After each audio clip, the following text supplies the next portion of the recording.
Because apparently there aren't enough guns in this country, there aren't enough weapons of mass death in this country. The people who own guns don't have enough rights in this country. The despicable Harmeet Dillon, who's a director of the Civil Rights Division of the Department of Justice, is suing the District of Columbia for the unconstitutional ban of semi-automatic weapons. I'm reading this is a headline on the Office of Public Affairs website. The Justice Department sues the District of Columbia for the unconstitutional ban on semi-automatic firearms. That is jumping to a conclusion that has not yet been reached. For those of you who didn't know,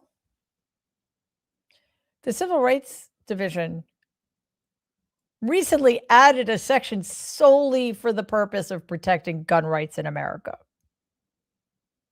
Guns already do in many places, but they want this to happen nationally. We'll have more rights than women by the time they're done. Now, I think that this is a test case because DC, Washington, D.C., is not a state. Therefore, it's probably a lower bar, a lower hurdle to jump over to impose federal legislation on DC. But you know they're coming for us in New York and California and Illinois. I think they just want to see how the corrupt illegitimate supermajority of the Supreme Court is going to rule, just to see if they need to tweak their arguments in order to please the corrupt illegitimate supermajority of the Supreme Court. Now, we should know by now that the amount of gun deaths in this country is obscenely high. More than every other developed country combined. Part of this, of course, is because there are over 450 million guns awash in the United States of America, despite the fact that there are only about 350 million people, despite the fact that the percentage of people who owns guns isn't 100%. So obviously, in fact, it's much lower than that. Many, many people own more than one gun. Our political discourse around the issue of keeping and bearing arms has become so incredibly absurd that on the right, it is the mainstream opinion that every single person in this country, regardless of age, regardless of psychiatric history, regardless of domestic abuse history, should be able to have any kind of gun, from a long rifle to a handgun to a weapon of war like the AR-15, and any place, including bars where, last I checked, alcohol is served, churches, schools, at any time. Any American should be able to carry any kind of weapon at any place, at any time, without any background checks, without any license, without any vetting whatsoever, because what? Freedom. That's not just the point they're starting from. That is their only position, period. There is no Republican who has any sanity on this issue whatsoever. So time and time again, the Democrats try to push through some gun safety legislation. See, we can't say gun control anymore because that hurts people's feelings. We have to say gun safety.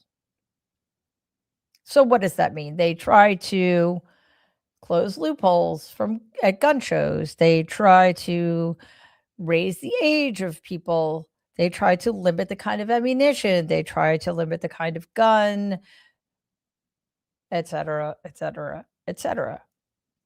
But what no Democrat ever says is No American who is not in law enforcement or in the US military should be able to have any gun of any kind at any place at any time.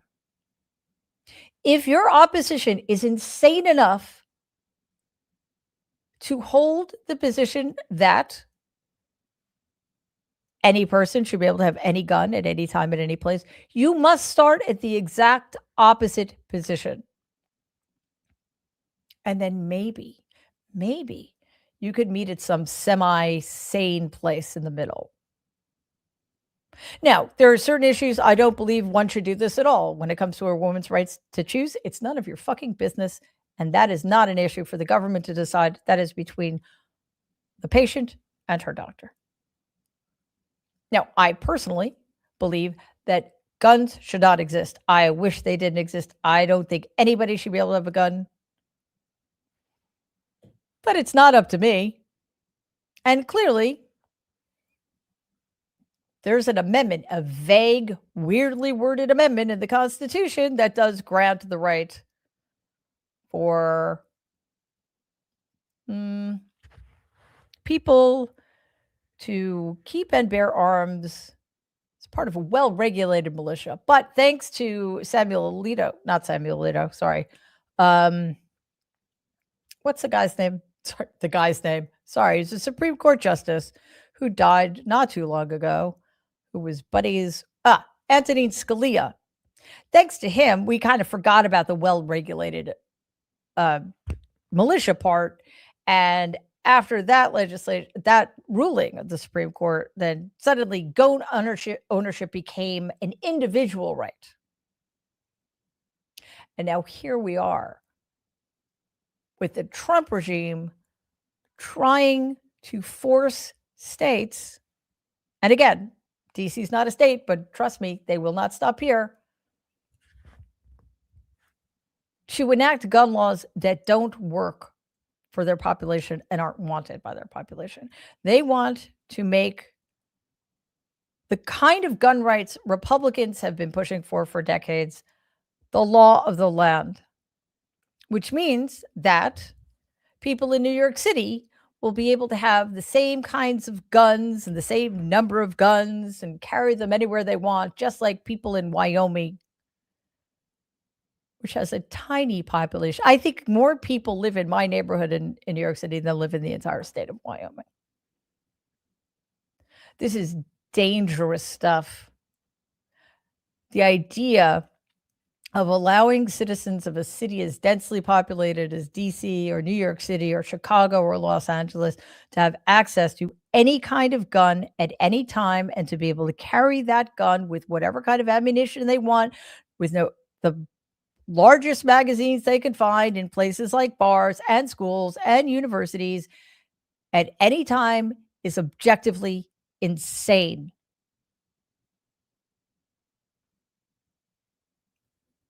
Donald likes to pretend that he brought the National Guard into DC to eradicate crime.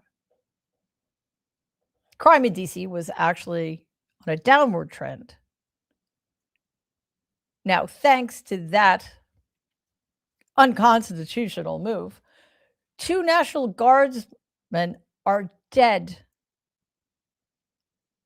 Yet more blood on the hands of Donald Trump. If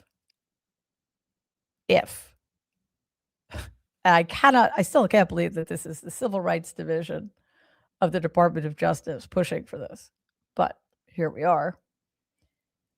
If this is allowed, there will be a domino effect, and yes, eventually everybody in America will be subjected to this federal law,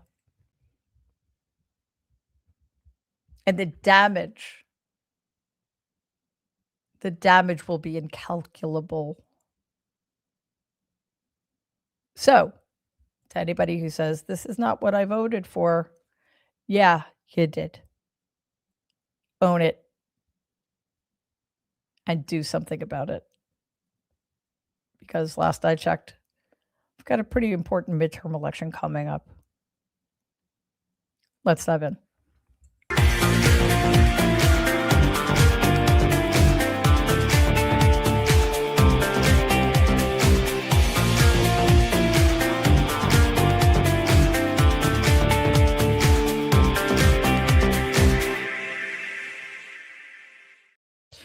everybody, and welcome to tonight's episode of Mary Trump Live. It is wonderful to have you here with me.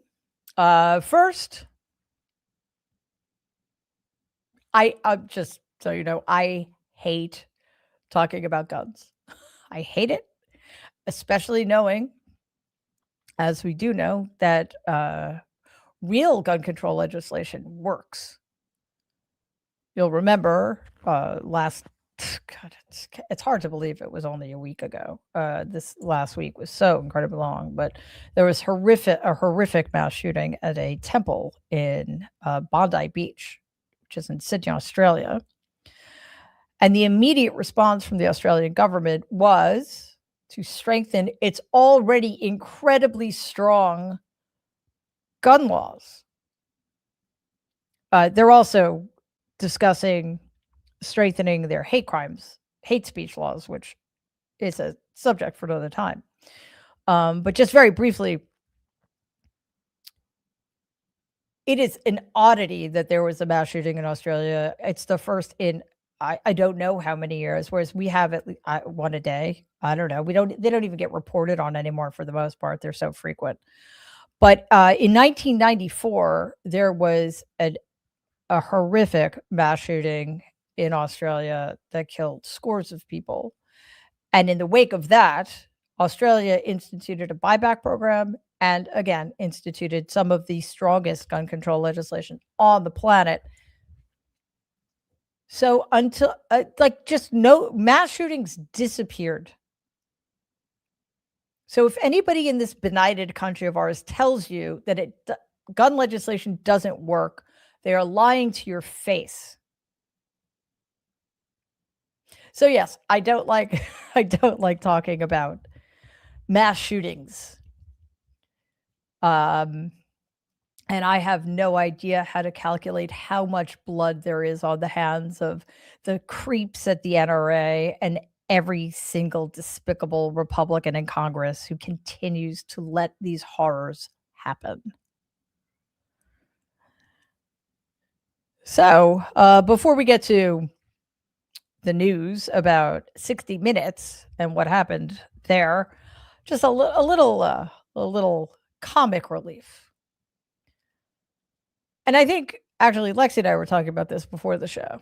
You know, it's easy to be angry all the time. It's really easy to feel hatred for these people like Harmeet Dillon, who are doing such incalculable harm to this country and the people in it. But then there's Donald. We have to remember what a pathetic, lonely loser he is. Because, we know he just he didn't rename the Kennedy Center. He just slapped his name on the side of the building. He didn't rename the Institute of Peace. He just slapped his name on the side of the building. None of that was legal. It won't stand. But I guess for a millisecond, it made him feel better. I guess. Well, today, he's announced a new class of battleships that is named for him. I think at this point, yeah, we should be embarrassed by him, but we should just be embarrassed for him and pity him. Not because he deserves our pity, but because our pity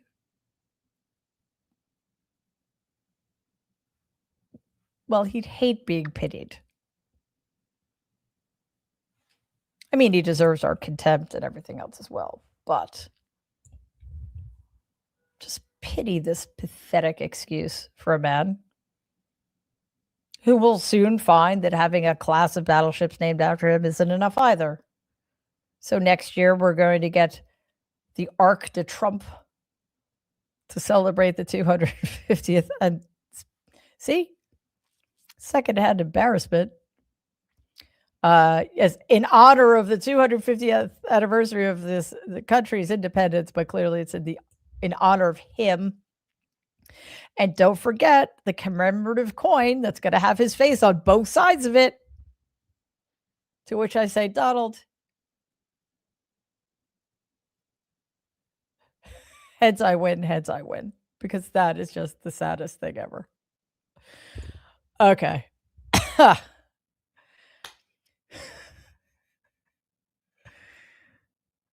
Well, this next story isn't actually funny, so let me reset.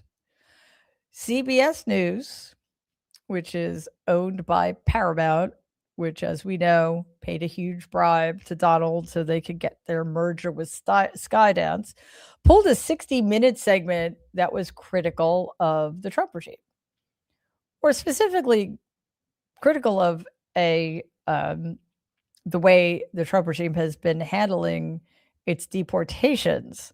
The piece focused on deportees sent to El Salvador's notorious CCOT prison. It included firsthand accounts of abuse, and in an email to colleagues, the piece's correspondent, Sharon Alfonsi, argued that the decision to shelve the approved segment was political. CBS recently installed editor in chief Barry Weiss, who is an insufferable hack without integrity. And Weiss argued that the piece should be held until it includes Trump regime officials commenting on the story. Now, officials were asked to do so repeatedly, and repeatedly they declined. Alfonsi warned that blocking a report because the White House refuses to comment would give them a quote unquote kill switch over inconvenient journalism. And that's exactly right, because this is the way it's supposed to work. A story gets written,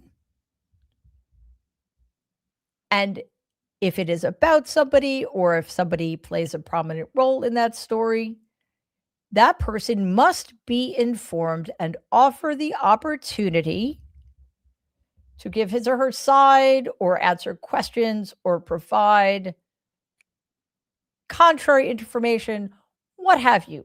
They have the opportunity to say their piece. If said person refuses, then guess what? The story gets published without their input, because that is the choice they made. It does not mean that the story gets killed. But because Barry Weiss is a hack and not a journalist, maybe she doesn't know this, or maybe she knows upon which side her bread is buttered, to the tune of $150 million. And she understands why she was hired to destroy CBS. Sorry, hired to be editor in chief of CBS News. To be a shill for the Trump regime. Now, this is not Donald's first run-in with CBS News and Paramount, its parent company. As we know, after 60 Minutes ran an interview with Kamala Harris, Donald sued them for some insane amount of money. I think it was like $100 billion or $100 million, some ridiculous amount of money, claiming baselessly that the interview was edited in order to put Kamala Harris in a better light and therefore give her an advantage during the election. Was the interview edited? Every interview is edited. Trust me, we edit things here all the time. We edit written pieces. We edit videos. It's what you do. Why do you edit something? Well, I guess, yes, in a world full of paranoids, there are nefarious reasons to edit things, sure. But typically, news outlets like 60 Minutes edit interviews for clarity, flow, and length. It's really that simple. It is not to change the way the subject of the interview comes across. Now, this lawsuit, which was, again, baseless and frivolous, and a lawsuit that Donald would never, ever have won, was filed just before the FCC needed to approve of Paramount's merger with Skydance, which I'm sure was worth many, many tens of billions of dollars. CNN's Brian Stetler provided context for the situation and also discussed where CBS stands with Donald and the Trump regime. Take a look. When Paramount changed hands earlier this year, Trump praised the new owners, David Ellison and his father Larry. He described them as friends and supporters. Trump was very excited to have CBS moving into new hands. But 2 weeks ago, Trump changed his tunes. He started to criticize the Ellisons and 60 Minutes specifically. Trump at first was mad about an interview with Marjorie Taylor Greene that aired on the broadcast. We know Trump cares a lot about 60 Minutes, and we know he's been railing against both the broadcast and the new owners of Paramount. At the same time, these owners need regulatory approval for their future aspirations to grow the company. So that is the political context for the story. I've heard that many of those who work at 60 Minutes are threatening mass resignations. I hope that's what happens. CBS does not deserve real journalism or journalists. The problem is the rest of us do. All right, we have some updates about the Epstein file debacle. Axios reports that more than a dozen survivors of Epstein's horrific abuse, remember, Epstein and Ghislaine Maxwell committed countless acts of rape and sex trafficking against girls and young women. And these survivors are urging Congress to hold the Justice Department accountable for its failure to release the Epstein files by the legally mandated deadline, which was last Friday. In a letter sent today, the survivors accused the DOJ of violating the Epstein Files Transparency Act. The letter said, in part, quote, "The public received a fraction of the files, and what we received was riddled with abnormal and extreme redactions with no explanation. Numerous victim identities were left unredacted, causing real and immediate harm. No financial documents were released. Grand jury minutes that were approved by a federal judge for release were fully blacked out. These are clear-cut violations of an unambiguous law." Now, the Deputy Attorney General Todd Blanche, who used to be, and I guess you could say still is, Donald's personal defense attorney, has went on Fox to say that the reason it's for the slow rollout is because they care so much about the victims. And then apparently we see that some victims' identities weren't even redacted. But there was a 119-page document released that was completely redacted. I think the premise from which we start must be that nobody in the Department of Justice, and certainly nobody in the Trump regime, especially and including Donald Trump, cares at all about these victims. The Transparency Act was sponsored by the bipartisan group of congressmen. Thomas Massey and Ro Khanna are the co-sponsors. Both of them appeared on Face the Nation to call out the Trump regime's dereliction of duty. Take a look.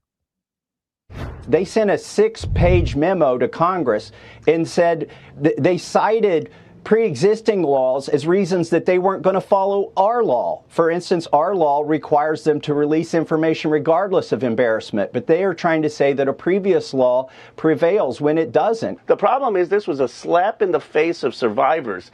What do they want? They want to know who are the rich and powerful men who visited Epstein's rape island and covered up the abuse. And the key documents that our law basically said needed to be released, the 60-count indictment that actually implicates a lot of these people, and the prosecution memo were not released. It's not about the timeline. It's about the selective concealment. I expect nothing from this Department of Justice. Because here's the problem. If they continue to release things piecemeal, is there any reason for us to have faith that it's accurate or that it tells the whole story?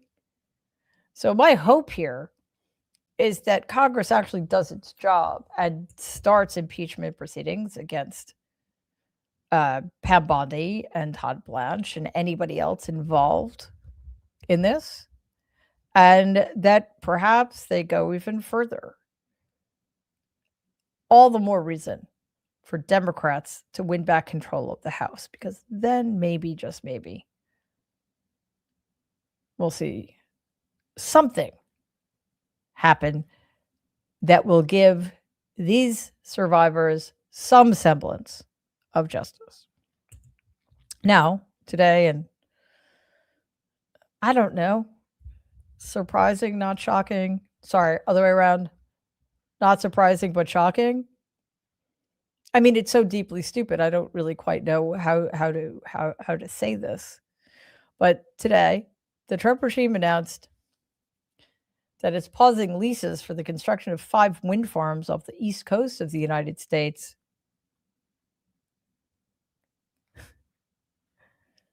Because wind is a national security threat. I mean, to Donald's hair, I don't know. They cited unspecified national security concerns as the reasoning behind this decision.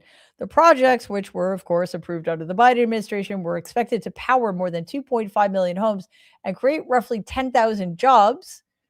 In addition, the shutting down of these projects puts almost $25 billion in clean energy investments in limbo.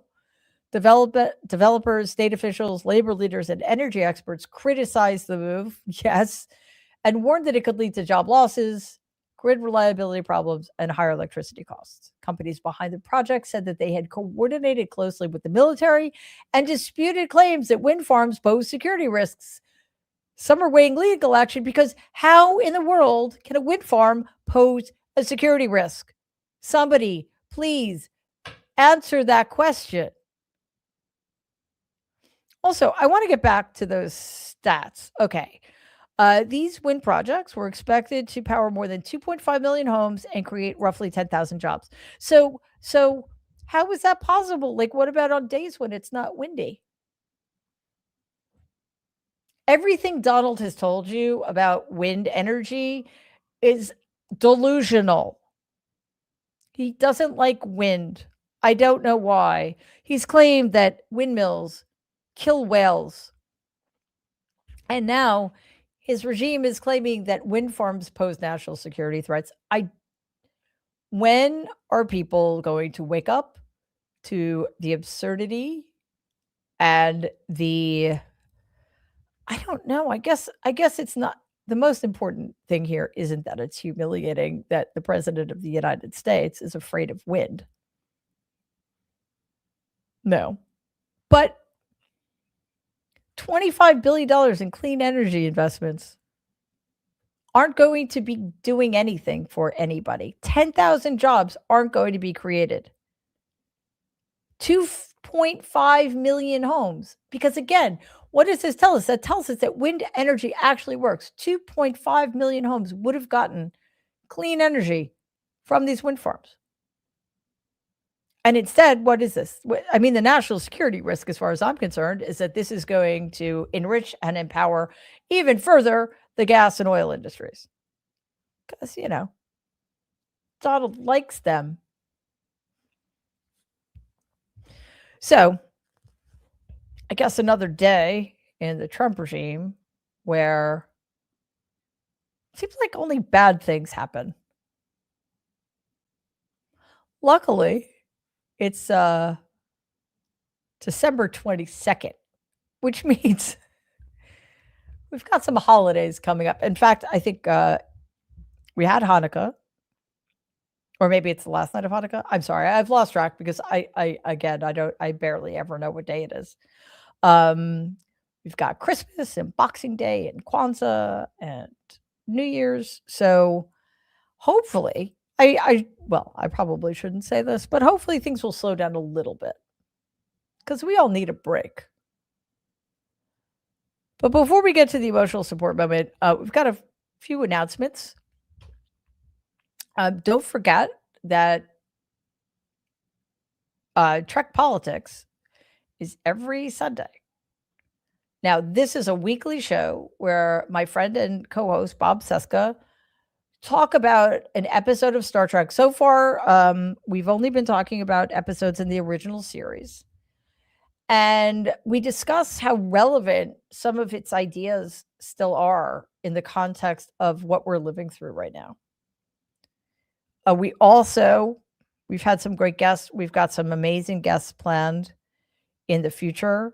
We've had Tim Russ on, and I'm not letting any cats out of the bag, but if you look at the first incarnation of Trek Politics, we had guests like Terry Metalis, Jerry Ryan. Tim Russ was also on.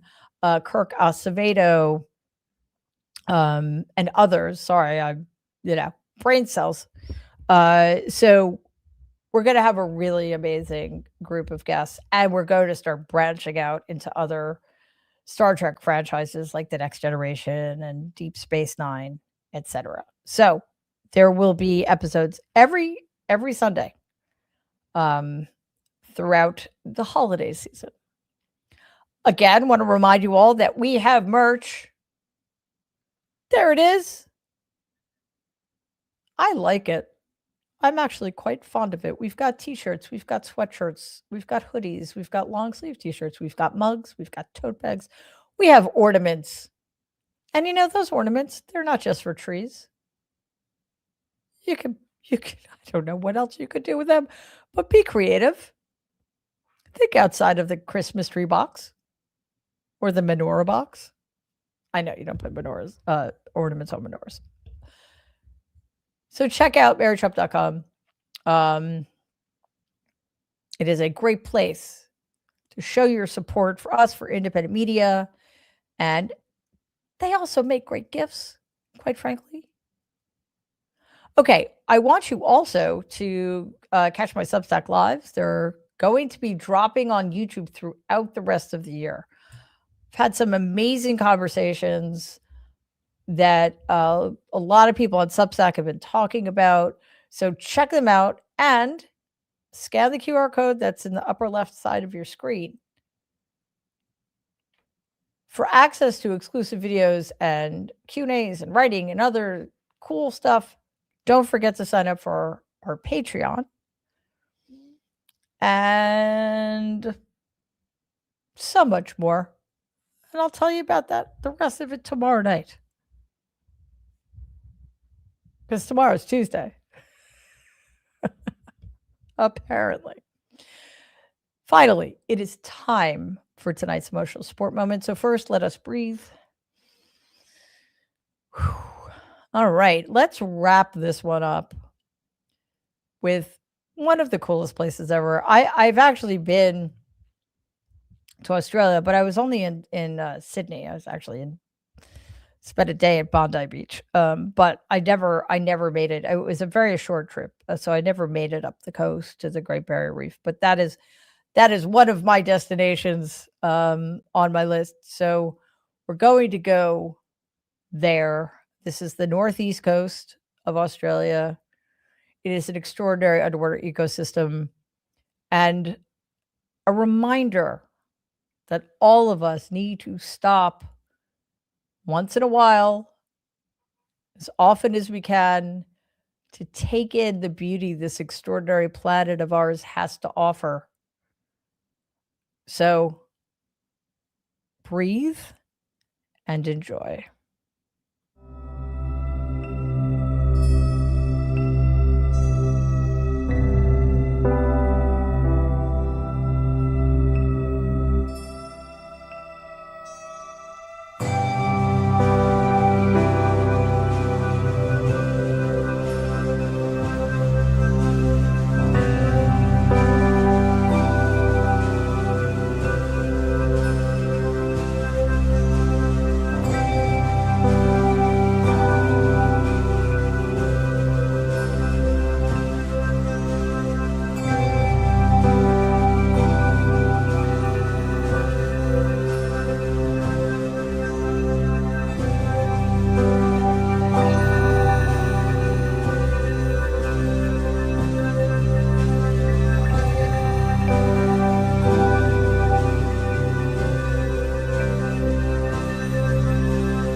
Oh, man, I wish I could breathe underwater. I mean, I know there's a way to do that with scuba tanks and everything, but I don't yet scuba dive. I will eventually. I think that's maybe something I'm going to do this coming year. In the meantime, we have videos like that. So, all right, let us get to your questions, comments, etc. In the middle of nowhere, thank you so much for gifting one Mary Trump Media membership. Excellent. Mida Cheryl, thank you for gifting one Mary Trump Media membership. Fabulous. And the always anticipated Mida Cheryl Twofer. This is a want to see your kitties fee. Okay, well,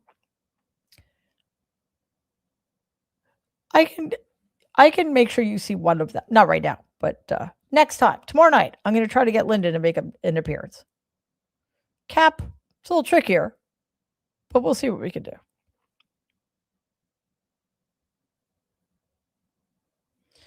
Kendra is a super sticker. Thank you as always for that. Ricolina is a new member. Fabulous and welcome. Nanner has been a member for 7 months. Cool. Question, can we skip holidays this year? So not in the mood. Well, I mean, yeah, it's always, of course. I think one of the most important things I learned as an adult human being is, yeah, you can skip holidays if you want to. Absolutely. Absolutely. Although, if generally speaking, you enjoy the holidays and the reason you don't want to celebrate them or the reason you want to skip them is because the world is, this country in particular, is in such a horrible place, I would urge you to try to get into the spirit of it. But if you can't, then it's okay. It's okay. Susan, the quirky hand quilter, good handle, has been a member for 6 months. Wow. Yeah. After watching mass shootings makes me sick. Yep. It does indeed. In the middle of nowhere, thank you so much as always. That's incredibly generous of you. Comment, I worked in the nearest hospital to Sandy Hook, where sadly there were no survivors to be treated. One of my coworkers lost his daughter thanks to A. Jones. His life has been more miserable. Alex Jones. His life has been more miserable than anyone can imagine. Gun control's a no-brainer. What the fuck? Yeah. The fact that Alex Jones still roams free is a sad commentary on what we value in this country. And to me, Sandy Hook was the line we crossed. That wasn't enough. That wasn't enough.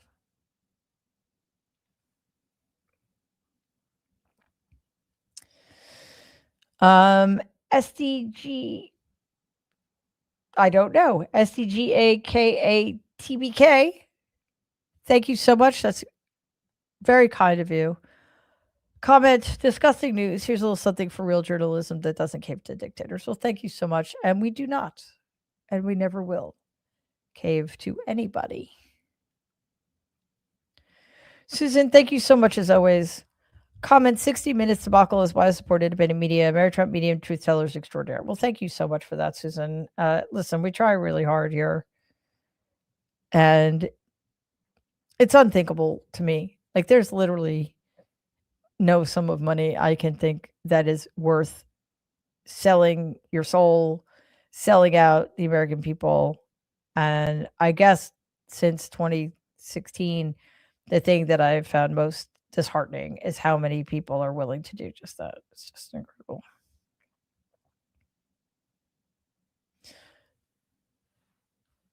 I must hydrate. My apologies. I have the heat on, and it's just remarkable how drying it is. And I keep forgetting to get the humidifiers out. Timothy, comment, Mary, I've lost my freedom to travel because I'm a trans man. My passport has said male since 2004, but now they changed it to female. All my other documents say male. I have a male body. How am I going to travel?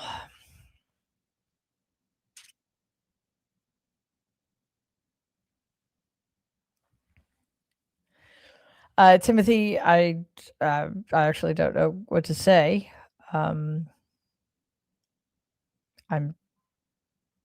Obviously that is not a circumstance I can imagine.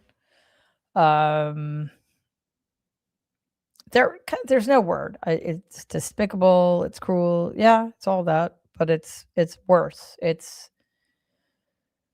inhumane and intentional.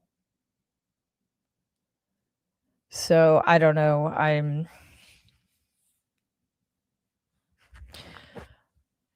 We have got to do everything in our power to get these people out of our government, out of our country. This is unsustainable. It's unsustainable, and there are far too many people in America who don't understand why what happened to Timothy is unconscionable.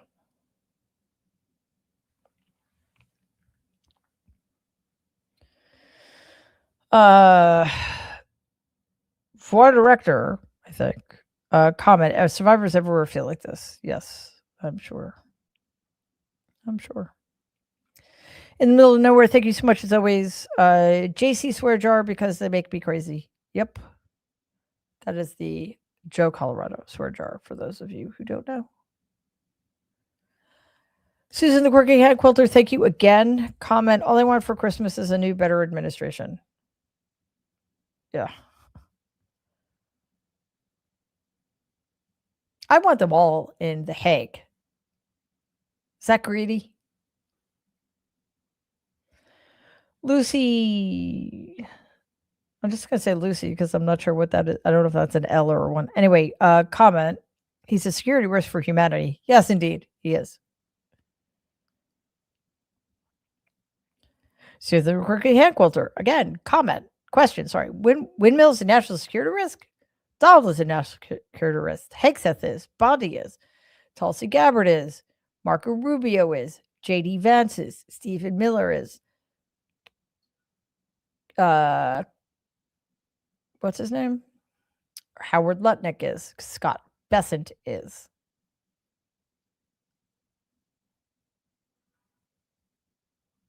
Every single Republican is. Patricia, comment, Donald's hair is a national threat. Well, it's unpleasant. I prefer windmills. Shona, thank you very much as always. Comment, let's kick butt in 2026. Let's go. Yes, indeed. Like, it's a moral imperative at this point, guys. Bizarre Love Muffins, 96. Thank you very much. A what in fuck swear jar fee. Absolutely.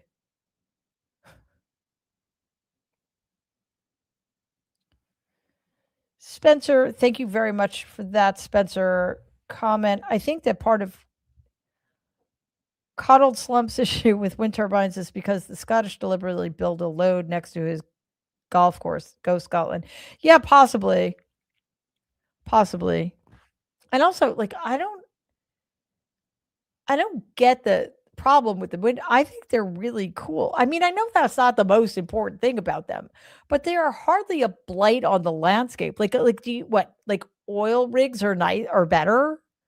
Like, it's so weird to me. Like, I personally, because I used to go up to the Cape a lot, and there are a bunch of windmills on the way, and I think they're really cool looking aesthetically, and they're also effective, and they don't destroy the planet. So there's that bonus too. Claustrophobia 888. Comment, yes, more Star Trek reviews. Do the movies too. Galaxy Quest inclusive. You could discuss in how far it is a Star Trek movie or not. Yeah, sure. I love Galaxy Quest mostly because Alan Rickman's in it. And I love Alan Rickman. And yes, we are going out. I love Alan Rickman. We are going to be discussing the movies. So not all of them for reasons, but some of them. Lori, comment, as we say in Hawaiian, meli kalik. Sorry, I know how to say this. Mele kalikimaka, I think. Sorry. That's Merry Christmas in Hawaiian. Everyone, please be kind and be safe. Love to all. Yes, indeed. And thank you for that, Lori. Jan comment makes me sick how GQP is destroying nature and the ocean. Yeah, they're destroying everything. It's all they know how to do, quite frankly. Rockin' steady. Thank you as always. Very kind of you. Meowy Christmas. Indeed. That is exactly how Cap and Lyndon say it.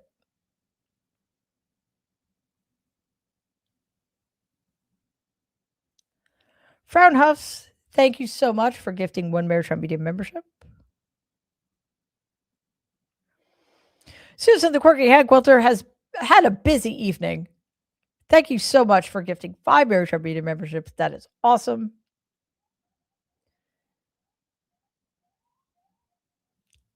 I'm going to mispronounce this. I apologize in advance. Caciconcini. Sorry. And thank you so much. Comment, Mary, I admire you and your strength. Got my master's in psychology a few months ago. Congratulations. And I so much appreciate your unique perspective on what's happening. We need to support independent media. Well, thank you so much for that. I truly appreciate it. And finally, for tonight, Ms. Mags53 is a super sticker and a very, very generous one. Thank you for that. We truly appreciate it, as we appreciate all of you. Thank you to everybody who's watching on YouTube, who's streaming on Twitter and over at our Substack, The Good on Us, everybody listening to the podcast, all of our new members, people gifting memberships, our super stickers, people giving us donations. Seriously, I don't think there are words to describe how truly we appreciate you. To our awesome moderators, and quickly, before I forget, just want to let you know that tomorrow night's Mary Trump Live is the last one of 2025. Yes, we're taking a break from the live shows. So we will be back on Monday, January 5th, because of how the holidays fell. Here's the thing, though. We will have videos every single day. 2 videos every single day during the break. So the team, the hardest working team on the planet, really needs to unplug and do something else for a little bit. So we've been working like mad people, trying to get enough content so you guys have something every single day. 2 things every single day, from Wednesday, December 24th through Sunday, January 4th. I think I got that right. So the easiest way to support us is to subscribe to Mary Trump Media, the YouTube channel. We finally, long last, got past that 500,000 subscriber hurdle. So that's cool.